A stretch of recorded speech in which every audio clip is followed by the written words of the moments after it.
Hello everyone, welcome to Painting Crafty and welcome to today's little draw along. I'm going to be showing you step by step of how I created this little guy. Now if you'd like to have a tracer for this guy or a little help for drawing, you can pop over to my Ko-fi page. There's a link inside of the description box that'll lead you right there, and that's where I have a subscription for all of my line drawings. I'm going to show you a simplified version of how I drew this, and then I'll be showing you the watercolor steps for how I did this cute little scarecrow.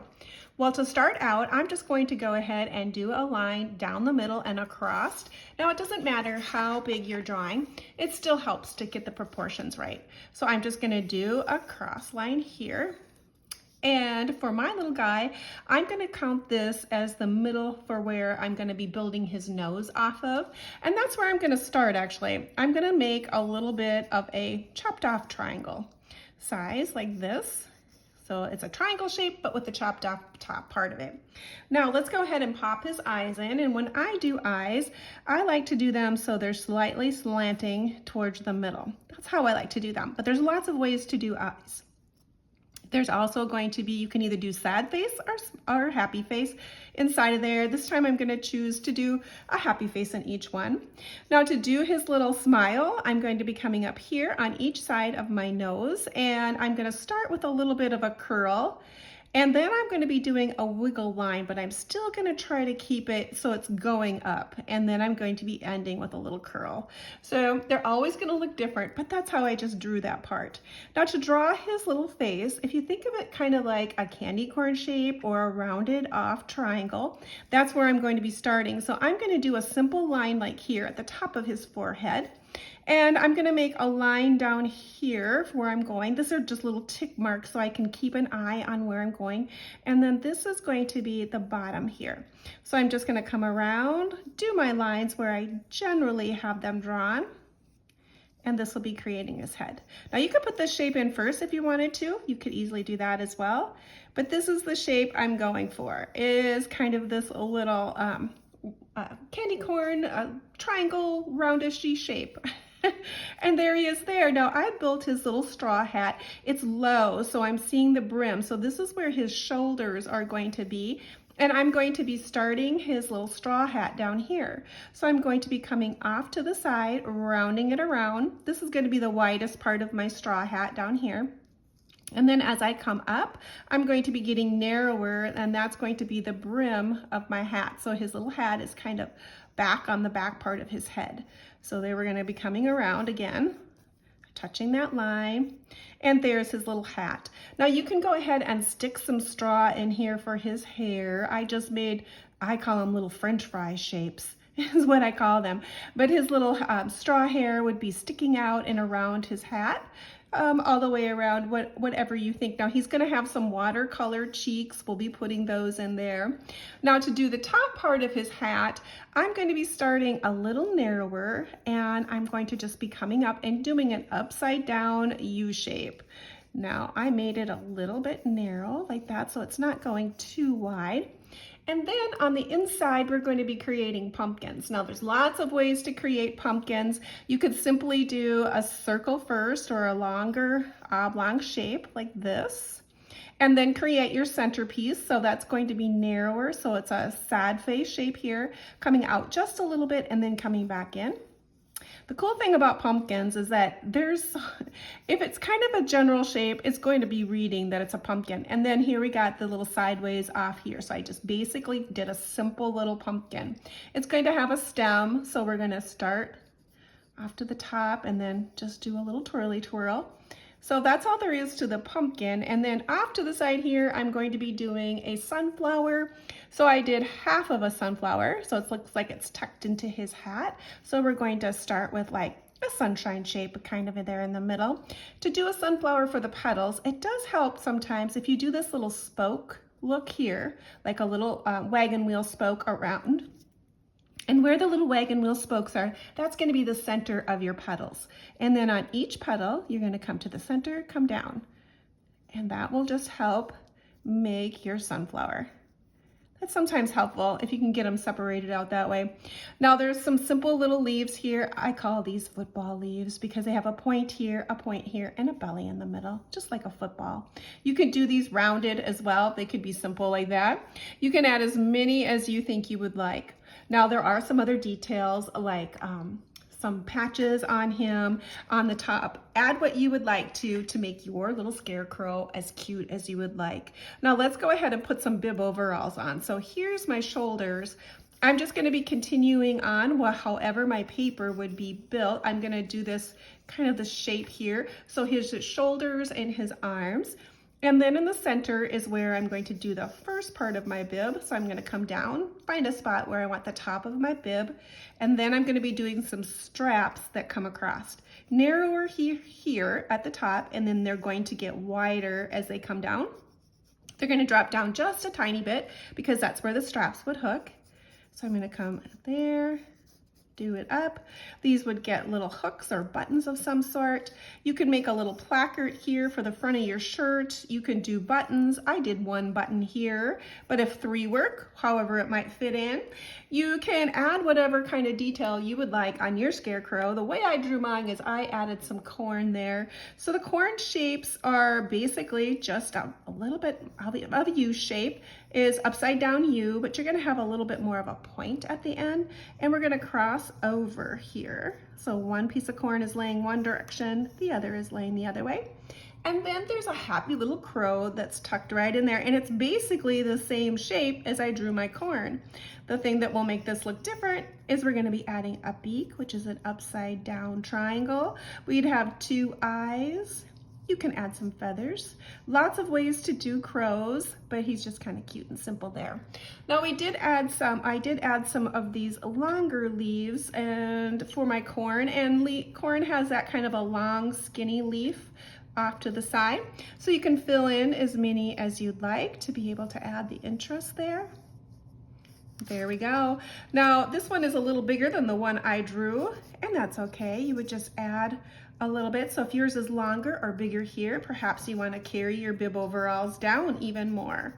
And you could add a pocket here as well. So you could add in some little extra details that might fill up your picture. That's basically how I drew my little guy. Now to add a few little leaves on there, these ones are oak leaves, and oak leaves are fun to draw. You do a swoop line like this is usually how I start. Come down just a little bit, and then you're going to make this arrow shape at the top. And then you're going to come out and you're going to make little fingers as they come down, and then it always ends with the end being down. And then you're just going to come over and match on the other side. And that's simply how you make an oak leaf. The more you do these, and actually kind of the quicker you do it, the better they look. So it just is a fun little leaf to do. Some wiggly little bit movements over there. Now I wrote Happy Harvest on mine. I say writing like this is very much a drawing skill. The more you practice it, the better you're going to get. I also like to include some uppercase letters, mix them up with some lowercase letters as well. And then I think it doesn't have to look perfect, and your eye is just going to enjoy the writing. So I'm going to drop this one down, curve that one up. Happy Harvest. This could be done any way you want to. You could add a few little balls at the end of these to give it even a different look. There's so many fun ways to do lettering. I like to keep a notebook by my TV and practice my lettering there. It's something I can do while I'm watching TV too. I like doing lettering. I'm not the best at it, but I do enjoy it. And like I said, it's very much a drawing skill. Well, there's my little guy. That's a quick way of drawing him. Like I said, there'll be a link inside of the comments that you can go over, take a look at my Ko-fi subscription if you would like, and join there. It's very reasonably priced if you would like to have the lawn drawings. I know lots of people don't enjoy drawing, or you would like a little help. Go on over there and check it out. Well, that's it for the drawing part. Let's roll right on in to the watercolor part. Let's start the painting part. I'm going to be staying in some of these warm tone colors for fall, and that's where I'm going to start with my Scarecrow. Let's start with his face, or his hat, or his pumpkin. It doesn't really matter. Let's start in here. All of these colors, I'm going to be mixing my first layers to tea consistency and then working my way a little heavier with my pigment. With watercolor, you always start light and bright and then work your way through your color scale.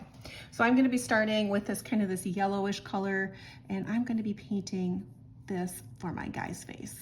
Now some of these areas I'm going to be doing the exact same thing, so you might see me speed up the video, and I'll be doing the same steps. I'm basically putting a little bit of an inconsistency coloration on my pictures first, and then I'm going to be letting that areas dry, so I won't be doing like my nose or my eyes. I'm going to be starting with the background first of my face. I can leave a little bit of really bright white if I would like to. Those would be my brightest, lightest colors. But I'm thinking I'm pretty much going to be making this color this face all one color, and then adding my little pops of color on top of that. So I'm going to want to give this a chance to dry before I were to work into any of my other areas in my face, because if I work in here now, my color is going to flow into there. Watercolor always wants to travel where the paper is wet. So I'm going to give this a chance to dry before I would do any of these other areas. So let's go ahead and pop down to my corn area. Basically, I think I'll probably doing the same color on my corn, and then be working. I could throw in a little bit lighter color. Let's see if I can't see. Let's turn it this way so you can see what I'm doing. I could pop in a little bit more bright orange color here, add that to the corn, just to lighten it up just a tiny bit.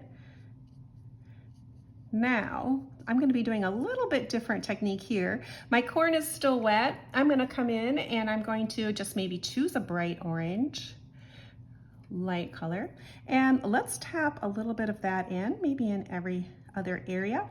And because my paint color is still a little wet, it's going to mix and blend and do a little watercolor magic on its own. It's going to be blending those colors without me doing a lot, and setting up a little bit of coloration underneath there. So I'm going to pop in a little bit more of that bright yellow. I like that warm color, but corn isn't so orange, but there we go. There we go. Let's let that dry. Well, my face was still drying. Let's work a little bit on his hat. So we have this cute pumpkin, a sunflower, and I'm going to be working on that. This area, I'll probably go ahead and speed up the film a little bit here. I'm going to start with my pumpkin. I'm going to do it similar to how I did my corn. When I do these little paintings, I do like to carry the colors that I use around my painting. It makes for an interesting composition, and it carries the color around. So I'm going to be doing that.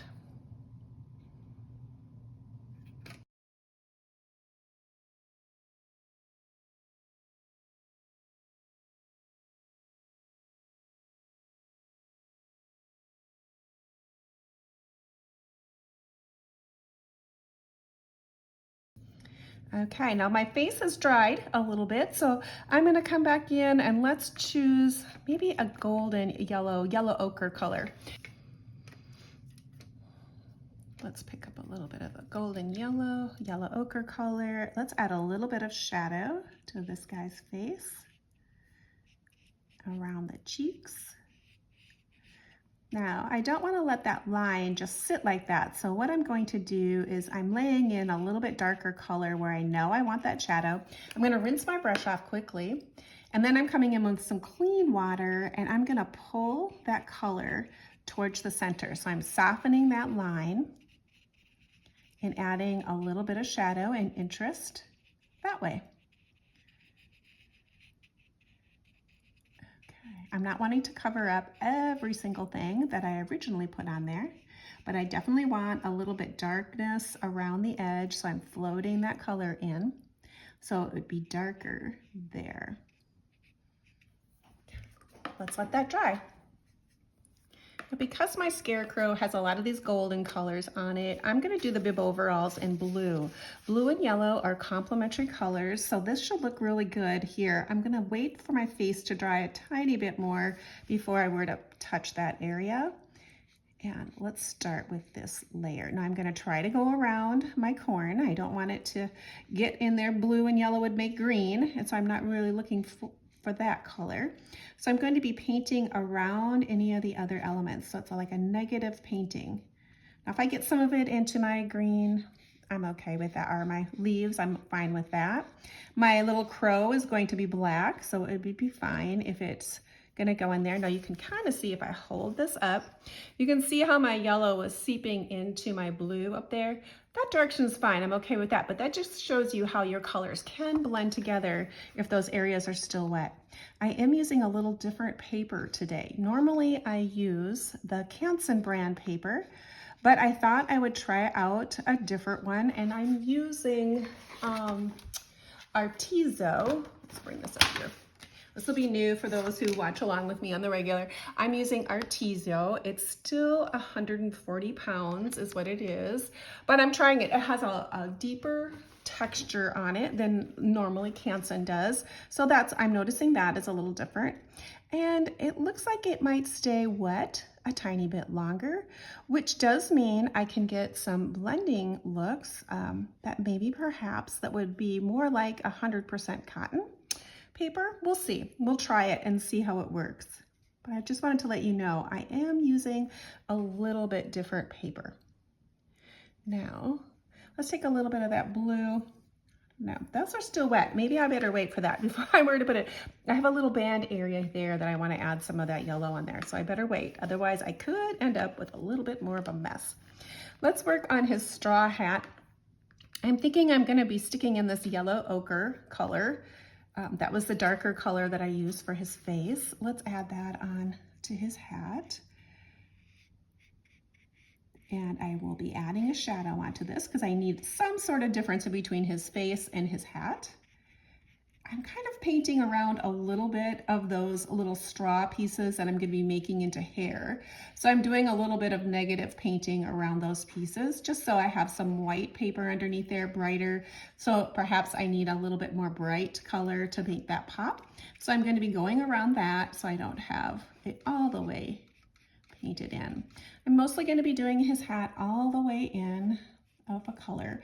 I'm going to go around this little patch. I'm not real for certain yet what color I want to make the patch. So I want to leave it white so that kind of leaves my options open and I don't have to have the yellow underneath it.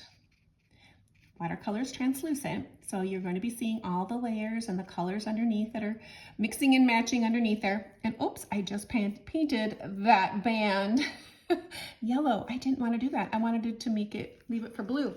Oh well, I guess I'm going to be having to work around whatever that might be. Okay, now for his shirt, I thought I wasn't really for sure, but let's maybe do a green shirt. Let's do this brighter green first. That would be in probably this color here in the hooker green. So let's start with that. And I'm going to be washing over his shirt all the way. So this would be bib overalls. Let's see, there we go. I'm going to wash over it a light color. But because I'm making his shirt green, I'll need to make sure I do some sort of switch on the corn stalks, or if I'm going to make those green, then I need to add a different shade of green there. So there's some sort of difference. But we can easily do that. I still have the straps to paint of my overalls blue.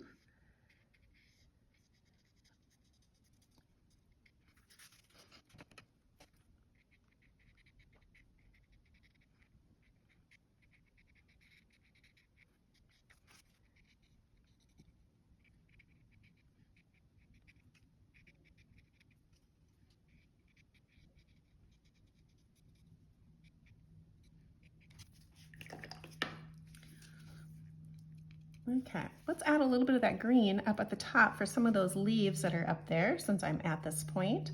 I'm just going to take a little bit more green, mix it up here, and just see what I come up with.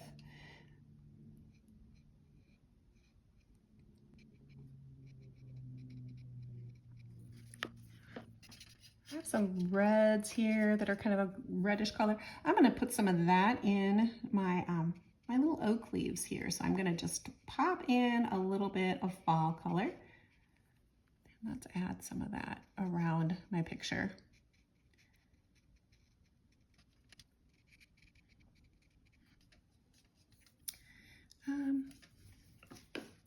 Okay, Let's pick up a little bit of this black and see what we can do with that crow. I'm going to come in with this black, re-wet it, but I'm definitely going to tap it so I don't have too much moisture in there. And I want to start to make sure I have a little bit more control of where my color is going. Even though the watercolor, I'm using black for the watercolor, I most likely will have to add a few more layers on it because it dries to kind of a charcoal color. So I want to be able to add a few more layers on there.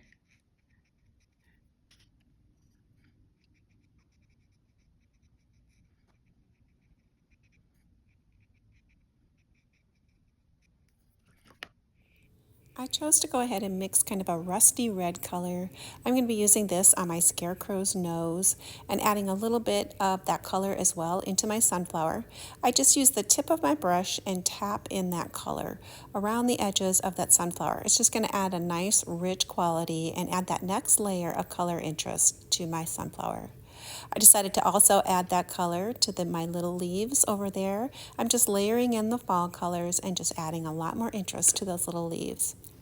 I also decided to use that same color, a little bit more brown in there, a little bit more rusty color.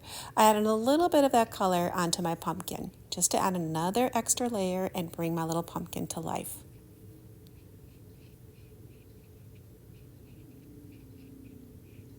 Once those areas have dried just a tiny bit, I went ahead and mixed a darker shade of that red, adding a little bit more pigment, adding a little bit more red-brown to my red just to darken it a little bit, and I added that as a shadow to my nose, and I used that red for the patch on his hat. I also used that red for his button on his shirt. Watercolor always dries lighter, so you can kind of see how my straw hat and my scarecrow face is very similar in color. So I need to switch one, and I decided to make my hat a little darker. So I used some of that red, I used some of my yellow ochre, and I deepened up the straw hat, going around my edges, making them darker, but then going in with a little clean water and scrubbing that paint around slightly. It's going to create a nice little shadow, and it's going to create that separation that I'm looking for between my hat and my scarecrow's face. My scarecrow face has plenty of time to dry, so now's a good time to add my cheeks. I mixed up a red shade of red, a little bit of orange, a little bit of red on there to create some nice rosy cheeks. I definitely want this to be ink consistency, even maybe a little lighter. Always start light with your cheeks and then go darker. I often put some color on and then I go ahead and wipe it out with just a little bit of clean water, dabbing my brush on my paper towel and taking out some of the color. I had a big chin on this guy, so I decided to blush a little bit of that red on his chin as well. Each scarecrow is going to be different, so you do yours the way that makes your guy look festive. I finished off my pumpkin top with a little brown, and then I finished my bib overall straps with the same shade of blue that I used on the bigger parts. Here I'm working a little bit on that straw for my hair, and I just used a variety of the fall colors and just painted them in. Can't forget my little button. I wanted that same red color that I used on, similar color anyway, to what I used on his nose. I wanted to bring that bright red down onto his shirt as well. Because I painted my shirt green, I needed to choose a different shade of green or deepen it more on my corn stalks. So I'm starting with this green color. I added a little bit of red to it just to tone it and to darken my color. To add the details to my corn, I switched down a brush, so I'm using a fairly small brush, mixed a little bit of a rusty color, and created the little kernels on my corn. I used that same color for the beak of my crow and then added a little bit of charcoal color for my buttons on my pants. I'm going to start those eyes. I'm going to be using a black charcoal for the very top color, and then I'm going to be using a brighter blue down at the bottom. I'm applying this when my color, the charcoal, is still wet, and allowing that blue and that black to kind of melt together. It's a wet on wet technique inside of there. To paint my scarecrow smile, I wanted a paint that was mixed very thinly. I just simply put my brush into the paint, roll it towards me so it gets the paint at the end, and then use that small little tiny brush to create the smile. You could do this with a pen too if you didn't want to use your paintbrush, but I like how this looks. I needed to brighten my eyes just ever so slightly, so I picked up a little bit more of that blue and added that on there. I keep on going back and forth by removing some color, adding some color, just to get that brightness of that eye just how I want it. To add a little bit of fun to my background, I took those colors off to the side, added more water, loaded them up into my bigger brush, and then tapped them on my other smaller brush and created a little bit of a sprinkle background technique. To create the black details on my picture, I'm going to be using a 01 micron pen and a black color ink. The micron pens work perfect for this type of detail work. It's a permanent ink, and once it's dried, it will be permanent, so you can easily add some watercolor over the top if you need to add a little bit more detail work with the watercolor as well. It'll stay put and it won't smear on your paper. It's a perfect pen for adding these little details. When doing my outlining, I'm not going for a perfect look. I'm looking for more of a hand sketch quality, so I'm using loose lines and going past some of the watercolor and creating more freehand style type of line work.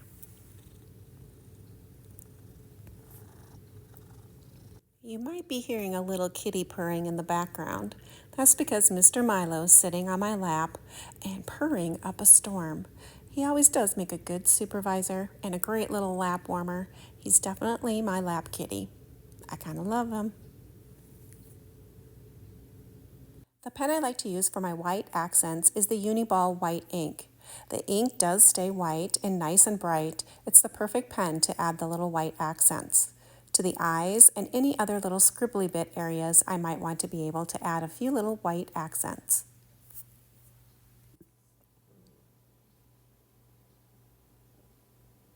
I thought it looked good to add a little bit of the white to the plaid just to brighten up my pattern and fill it in a little bit more. I needed to add a little bit more blue to my hat band. I forgot to add that blue in, so I'm going to go ahead and paint that in around my little flower just to add a little bit of interest to that hat.